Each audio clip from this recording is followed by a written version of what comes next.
because we live in a generation that has almost demonized sacrifice. Under mental health, which is important. It's not that it's not important. And under the concept of we need to put ourselves first. Everything that costs us something, it's demonized. Everything that costs us something is bad. But that is actually not what the Bible says, because the Bible says, present yourself as a living what? Sacrifice. So present yourself as a living sacrifice means it's gonna cost you something. It's not just gonna cost you something, it's gonna cost you everything. And that is against what we now believe in, because we believe that if it doesn't serve you, let it go. Right? So it's so hard to then hang on and do things that cost us something in a society that teaches us that if it costs us too much, then let it go. Buy what? Pay for what gives you convenience. Right? But that is not the concept of sacrifice, and that is why we struggle with it. That is why we struggle to prepare at home, because it's inconvenient, because it costs us time, and we don't have time. That is why we struggle to come on time, because it costs us sleep, it costs us preparation, and it's all about self-care. So get your 8 hours of sleep. That's what it's about. So that's why it's so hard for us.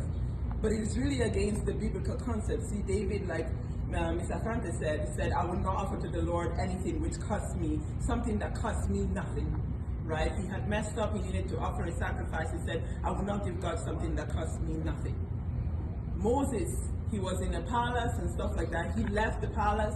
Fine, he did something bad. He left the palace. Then he didn't have to rescue the people of Israel and all that. He didn't have to. He wasn't a servant. He wasn't a slave. Right? When he left, he was in the desert. But he left everything. He left his comfort to answer the call. And it wasn't comfortable. Being in the desert for 40 years with people that are complaining, were nagging all this time, it wasn't comfortable. It cost him his whole life, actually. And the cost that Moses paid is higher than the cost that other people paid, because some people saw the promised land. Moses vexed one day, but because he was a leader, because he was the major leader, the cost that he had to pay for that one mistake was higher than the cost that other people had to pay.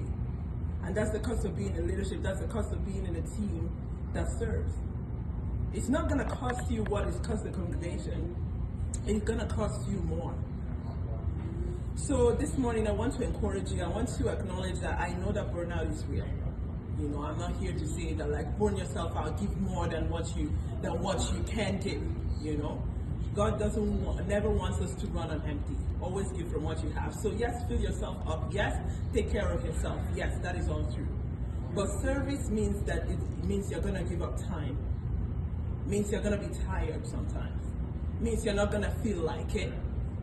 And means it's not going to feel good sometimes. But God sees and God remembers. In the Bible, in the book of Hebrews, we have, God is not unjust. He will not forget your work and the love you have shown him as you have helped his people. So as you sacrifice in the service thing, just remember, God will reward you.